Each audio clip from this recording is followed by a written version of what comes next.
नमस्कार।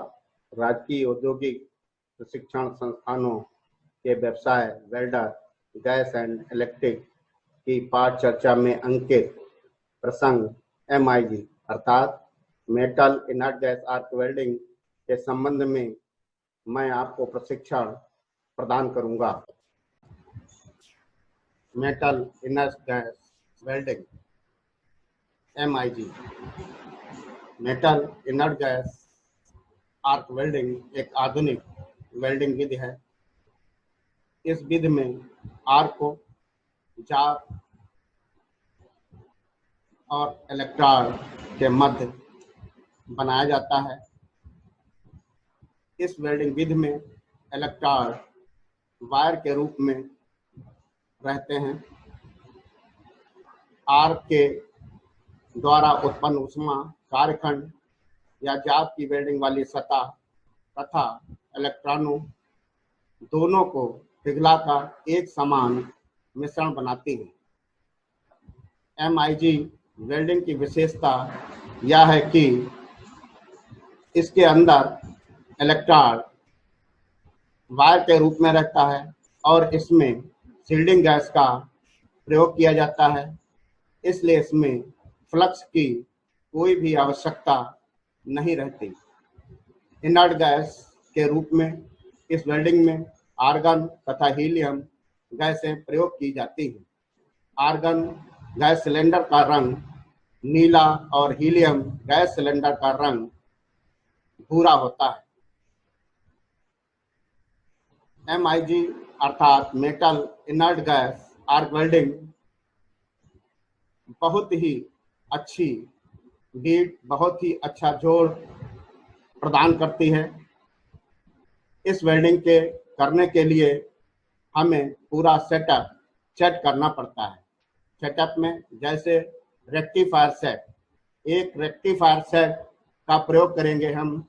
Rectifier set जैसे ये रेक्टिफायर सेट है, इसका प्रयोग करेंगे। इसके अंदर AC से DC और DC को AC में परिवर्तित करने का सिस्टम बना हुआ होता है। जब हमें AC की जरूरत होती है तो AC सप्लाई हम ले लेते हैं और DC की जरूरत होती है तो DC सप्लाई हम इससे प्राप्त कर लेते हैं।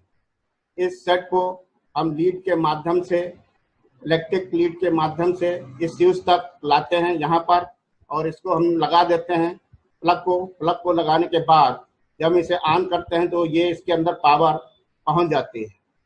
इसके उपरांत हम इसमें अर्थ क्लैंप, ये हमारा यहाँ पर ये अर्थ क्लैंप है, ये इस अर्थ क्लैंप को इस यूनिट से जोड़ते हैं, यानी कि अर्थिंग लीड से जोड़ते हैं और वायर लीड को वायरिंग के द्वारा हम होल्डर तक पहुंचाते हैं।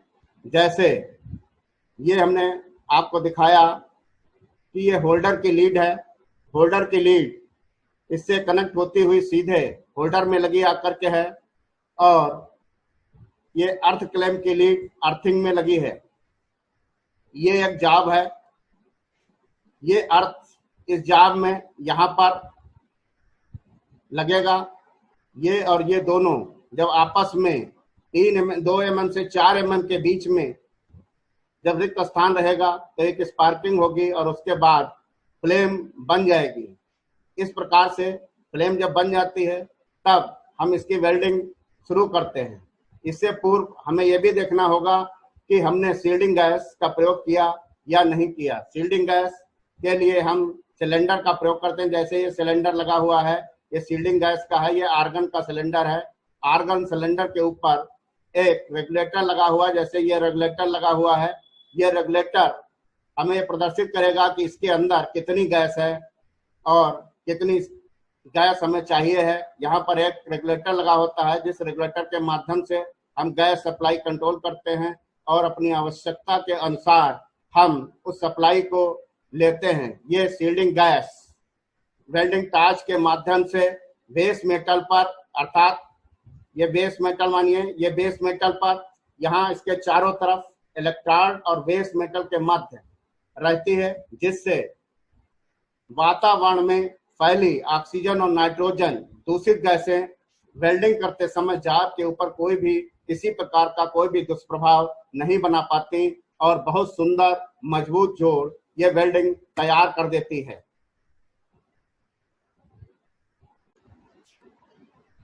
Metal inert gas welding torch. ये वेल्डिंग टार्च MIG अर्थात मेटल इनर्ट गैस वेल्डिंग में इस टार्च का प्रयोग किया जाता है। ये टार्च आधुनिक वेल्डिंग विधि के अनुसार ही बनाई गई है। इस टार्च के अंदर गैस का फ्लो और वायर फीड का रास्ता आदि व्यवस्थित किया गया है। वेल्डिंग गन के द्वारा सील्डिंग गैस भी प्रवाहित की जाती हैं। पतली प्लेटों की वेल्डिंग के लिए पतले वायर इलेक्ट्रोड का प्रयोग होता है तथा 200 एम्पीयर से कम इसमें करंट रखा जाता है। यदि मोटी प्लेटों की हमें वेल्डिंग करनी है तो 200 एम्पीयर से अधिक करंट का हम प्रयोग करेंगे और वाटर कूल टार्च का प्रयोग करेंगे। इस वेल्डिंग टार्च में दो प्रकार की टार्चें हैं, एयर कूल टार्च और वाटर कूल टार्च। इस टार्च के माध्यम से इलेक्ट्रोड वायर को टार्च के अंदर से ले जाते हुए हम बेस मेटल तक ले जाने का कार्य करते हैं।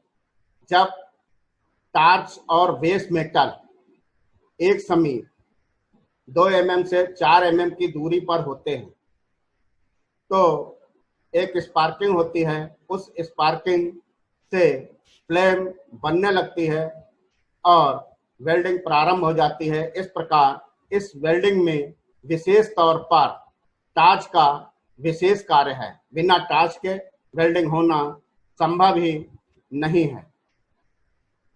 इस टार्च को ठंडा करने के लिए, जैसा कि इससे पूर्व भी हमने बताया कि 200 एम्पीयर से कम यदि करंट है तो एयर कूल टार्च का प्रयोग करते हैं और 200 एम्पीयर से अधिक करंट पर हम वाटर कूल टार्च का प्रयोग करते हैं। इसकी वेल्डिंग का एक चित्र दिया हुआ है। जो चित्र ये बना हुआ है ये पूरा चित्र है। ये इसका न्यूजिल है। ये न्यूजिल ये इस स्थान पर ऐसे लग करके ऐसे आता है और इसमें सेटअप में लग जाता है। ये गैस डिफ्यूजर है। ये कॉन्टैक्ट टिप है जिसको हम सेट कर देते हैं। सेट करके सरलता पूर्वक हम कार्य लेते हैं। इससे इसके चारों तरफ गैस बाहर निकलने लगती है। बेस मेटल पर इधर उधर की दूषित गैसें जो अपना प्रभाव दिखाने का प्रयास करती हैं, सील्डिंग गैस प्रयोग करने के कारण वो दूषित गैसें अपना कोई भी दुष्प्रभाव दिखा नहीं सकती। ये एक बटन लगा हुआ है। इस बटन के माध्यम से वेल्डर आवश्यकता अनुसार इसका स्विच ऑन कर लेता है और आवश्यकता अनुसार ऑफ कर लेता है। जब हमें वेल्डिंग स्टार्ट करना होती है तो ऑन कर लेते हैं और जब हमें बंद करना होती है तो इसको पुनः ऑफ कर देते हैं। वेल्डर को बेर बेर उठने की जरूरत नहीं होती। इसलिए यह वेल्डिंग टार्च हमारे वेल्डर के कार्य के लिए बहुत ही उपयोगी सिद्ध होती है।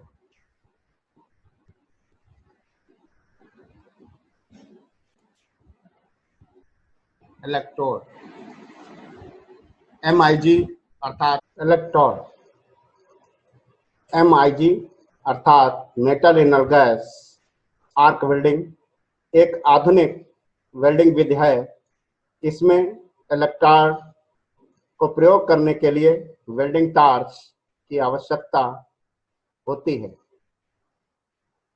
TIG इलेक्ट्रोड वायर के रूप में प्रयोग किया जाता है। इस वायर को वायर फीडर डिवाइस के माध्यम से वेल्डिंग गन के अंदर ले जाया जाता है। ये इलेक्ट्रोड होल्डर के बाहर तक पहुंचती है और बेस मेटल और इलेक्ट्रोड जब आपस में टकराते हैं एक फ्लेम तैयार होती है। फ्लेम के साथ साथ इलेक्ट्रोड वायर के रूप में गलने लगता है और हमारी वेल्डिंग निरंतर होती रहती है। क्योंकि इस वेल्डिंग में वायर रोल के रूप में होता है, इसलिए वेल्डर को किसी भी असुविधा का सामना नहीं करना पड़ता। इलेक्ट्रोड का चुनाव बेस मेटल के आधार पर अर्थात उसकी मोटाई के आधार पर करना पड़ता है। इलेक्ट्रोड के व्यास 0.8 mm, 1 mm, 1.2 mm, 1.6 mm इत्यादि तरीके के होते हैं। ये केजी में भी मिलते हैं। इनका वजन किलो के हिसाब से नापा जाता है। इसके अंदर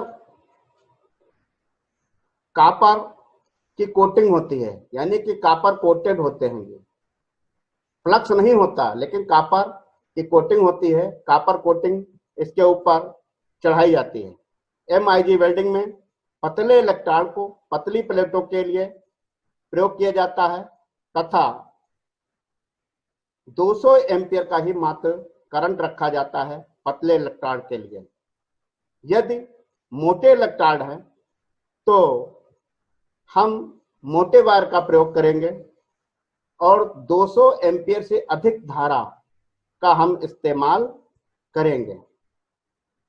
जब हम 200 एम्पियर से अधिक धारा का इस्तेमाल करते हैं उस समय हम वाटर कूल टार्च का प्रयोग करते हैं। जब हल्के वायर का प्रयोग करते हैं तो एयर कूल टार्च का। इन टार्चों का फर्क इसलिए रखा गया है क्योंकि इसके अंदर जो टार्च के अंदर से इलेक्ट्रोड बाहर निकलता है वो बाहर हीटेड होता है। जब उसके अंदर करंट की क्षमता बढ़ती है तो उसको ठंडा करने के लिए एयर की आवश्यकता होती है, यानी कि एयर के द्वारा ठंडा होता है। और जब हाई एम्पेयर का इस्तेमाल करेंगे तो पानी के द्वारा इस इलेक्ट्रोड को और बेस मेटल को हम ठंडा करते हैं। MIG metal inert gas arc welding बहुत ही अच्छी वेल्डिंग है। इसके अंतर्गत शील्डिंग गैसों का प्रयोग भी किया जाता है। जब हम इलेक्ट्रोड के माध्यम से वेल्डिंग करते हैं, यानी कि इलेक्ट्रोड होल्डर के माध्यम से बेस मेटल तक इलेक्ट्रोड पहुंचाने का कार्य हम करते हैं, तो बेस मेटल और इलेक्ट्रोड दोनों के बीच स्पार्किंग होती है और जाब बनने लगता है। ये जाब को अच्छा बनाए रखने के लिए वातावरण में जो दूषित गैसें हैं उसके दुष्प्रभाव से बचाने के लिए, इलेक्ट्रोड की सुरक्षा के लिए हम शील्डिंग गैस का भी प्रयोग करते हैं। शील्डिंग गैस आर्गन तथा हीलियम गैसें होती हैं। ये गैसें 1.2, 1.1 आदि इलेक्ट्रोडों का प्रयोग होता है। जैसा कि ये हमने आपको दिखाया कि ये यहाँ पर रोल के रूप में वायर रखा हुआ है। ये वायर छोटे और बड़े आकार में रोल के अंदर लिपटे हुए हैं। ये केजी में होते हैं, 5 केजी, 10 केजी, 15 केजी, 20 केजी, इस तरीके से इसका निर्धारण किया जाता है। यह इलेक्ट्रोड हमारी MIG वेल्डिंग के लिए बहुत ही भूमिका का काम करते हैं। बिना इस वायर के इस वेल्डिंग को करना अर्थात MIG metal inert gas welding को करना संभव नहीं है। इस इलेक्ट्रोड के द्वारा सरलता पूर्वक वेल्डर सभी एंगलों में अच्छी वेल्डिंग कर लेता है। आर्क MIG अर्थात metal inert gas arc welding, यह एक आधुनिक वेल्डिंग विधि है। आर्क एक टार्च के माध्यम से बनाई जाती है। आर्क बनाने के लिए हमें सेटअप निर्धारित करना पड़ता है। आर्क बनाने के लिए हमें शील्डिंग गैस की आवश्यकता होती है, रेक्टिफायर सेट की आवश्यकता होती है,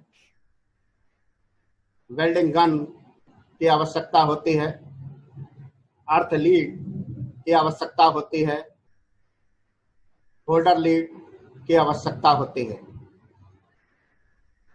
इस विधि में आर्क को जाप तथा इलेक्ट्रोड के बीच स्थापित किया जाता है। इसमें इलेक्ट्रोड वायर के रूप में रहता है, इसलिए इलेक्ट्रोड लगातार चलती रहती है।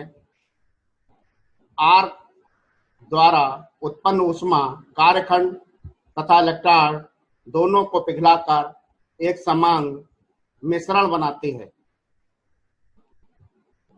आर्क बनाने के लिए MIG के अंतर्गत वायर के रूप में इलेक्ट्रोड का प्रयोग इलेक्ट्रोड होल्डर के माध्यम से हम करते हैं।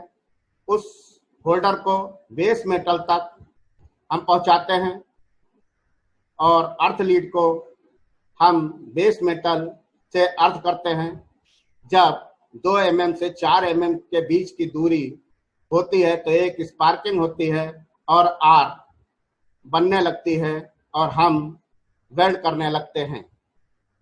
क्योंकि इस वेल्डिंग में शील्डिंग गैस के रूप में आर्गन या हीलियम गैसों का प्रयोग किया गया है, ये गैसें वातावरण में फैली दूषित हवाएं जब हम वेल्डिंग करते हैं तो उस जाप को, उस वीड को, हमारे इलेक्ट्रोड को नुकसान पहुंचाने का प्रयास करती हैं। इन वातावरणीय गैसों के दुष्प्रभाव से बचाने के लिए हम शील्डिंग गैस का प्रयोग करते हैं। शील्डिंग गैस के प्रयोग करने से आर्क बहुत ही सही तरीके से बनती रहती है और वेल्डिंग बहुत ही अच्छी होती रहती है और एक मजबूत जोड़ हमें प्राप्त हो जाता है। इस फिगर के माध्यम से हम आपको ये बताना चाहते हैं कि ये हमारा इलेक्ट्रोड है और ये हमारी फ्लेम बनी हुई है। ये जो फ्लेम है, इस फ्लेम के चारों तरफ ये सब शील्डिंग गैसें चारों तरफ इसके बिखरी हुई रहती हैं, जिससे बाहर की ओर यानी कि इन स्थान के चारों तरफ जो गैसें दूषित हैं वो यहाँ तक, इसके अंदर तक नहीं पहुंच पाती हैं और ये यहाँ पर हमारा जॉइंट बहुत ही मजबूत और सुंदर बन जाता है। इस प्रकार ये आधुनिक वेल्डिंग के अंतर्गत आर्क बनाना बहुत ही आसान है और आर्क अच्छी बनने के कारण इसमें मजबूत जोड़ प्राप्त होते हैं। इनर्ट गैस, ये इनर्ट गैसें MIG अर्थात metal inert gas arc welding में प्रयोग होती हैं। इनर्ट गैसों के रूप में आर्गन तथा हीलियम गैसों का प्रयोग किया जाता है। ये गैसें शील्डिंग गैस के रूप में कार्य करती हैं। वायुमंडल में मौजूद दूषित हवाएं अर्थात दूषित गैसें ऑक्सीजन, नाइट्रोजन आदि गैसें जाप पर दुष्प्रभाव करने का प्रयास करती हैं। जब हम इनर्ट गैस का प्रयोग MIG अर्थात metal inert gas arc welding में करते हैं तो शील्डिंग गैसें सुरक्षा प्रदान करती हैं और कोई भी दुष्प्रभाव जाग के ऊपर नहीं होने देती। Metal inert gas arc welding में बीट तथा इलेक्ट्रोड की सुरक्षा के लिए हम अधिकांशतः आर्गन गैस का प्रयोग करते हैं, क्योंकि आर्गन गैस हीलियम गैस की अपेक्षा भारी होती है, अतः कंट्रोल होने में आसान रहती है। इनर्ट गैस का प्रयोग पिघली हुई वेल्ड धातु को वायुमंडलीय दुष्प्रभावों से बचाने के लिए हम करते हैं, जैसा कि हमने इससे पूर्व भी आपको बताया। शील्डिंग गैस में आर्गन सिलेंडर का रंग नीला होता है और हीलियम सिलेंडर का रंग भूरा होता है। इस गैस को हम बेस मेटल और न्यूट्रल तक पहुंचाने के लिए हमें gas cylinder, regulator, electrode holder, base metal, इन सभी चीजों की आवश्यकता होती है। जब हम सिलेंडर में रेगुलेटर लगाते हैं, रेगुलेटर से हम होल्डर को जोड़ते हैं, तो हमें होस पाइप की आवश्यकता होती है। यह होस पाइप हम वेल्डिंग टार्च के माध्यम से होते हुए जिस जगह पर जाप बन रहा होता है, टार्च के माध्यम पर वहां से हम गैस बाहर निकालते हैं और वो गैस जाप के चारों तरफ फैल जाती है, जिससे दूषित हवाएं कोई भी जाप के ऊपर दुष्प्रभाव नहीं जमा पाती हैं। तो रेगुलेटर के माध्यम से इलेक्ट्रोड होल्डर के अंदर से होते हुए ये गैस, शील्डिंग गैस बाहर निकलती है और जाप को सुरक्षात्मक कवच प्रदान करती है। इस गैस के प्रयोग से हमें फ्लक्स की आवश्यकता नहीं होती है। ये गैसें दूषित हवाओं को जाप के वीट के नजदीक नहीं आने देती। इससे कोई भी डिफेक्ट आने की संभावना नहीं रहती है और जाप सुंदर बनकर तैयार हो जाता है। इस प्रकार ये गैसें इनर्ट गैस के रूप में आर्गन तथा हीलियम गैसें MIG अर्थात मेटल इनर्ट गैस वेल्डिंग में बहुत ही लाभकारी सिद्ध होती हैं। Metal inert gas arc welding के लाभ। सर्वप्रथम इसका लाभ यह है कि इसके अंदर फ्लक्स की आवश्यकता नहीं होती। बिना फ्लक्स के ही इसमें अच्छा पेनिट्रेशन बनता है। सभी स्थितियों में इसकी वेल्डिंग की जा सकती है। अच्छे व मजबूत जोड़ बनाए जा सकते हैं। शील्डिंग गैस के प्रयोग से दोष मुक्त वेल्डिंग होती है। प्रशिक्षण का सारांश। इस विषय में हमने समझा है कि मेटल इनर्ट गैस वेल्डिंग क्या है। Metal inert gas welding torch के संबंध में, ओवरलैपिंग के संबंध में, अंडरकट के संबंध में।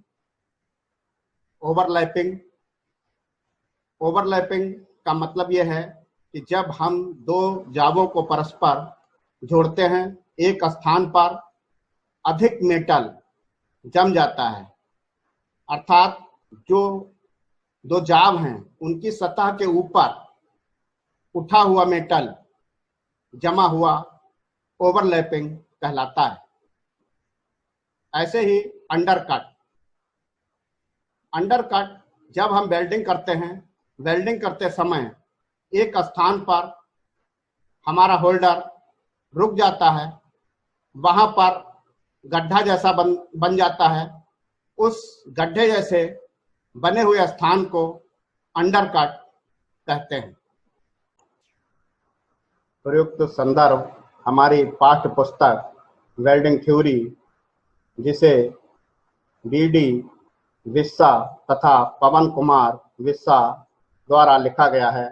इसका प्रकाशन एनके प्रकाशन द्वारा प्रकाशित है। स्क्रीन पर यूट्यूब लिंक आपके सामने प्रदर्शित है। आप इसका प्रयोग करके और भी ज्ञान प्राप्त कर सकते हैं। आज मैंने MIG अर्थात मेटल इनर्ट गैस वेल्डिंग पर आपको प्रशिक्षण प्रदान किया। आशा है आपको यह प्रशिक्षण भविष्य हेतु मददगार होगा। धन्यवाद।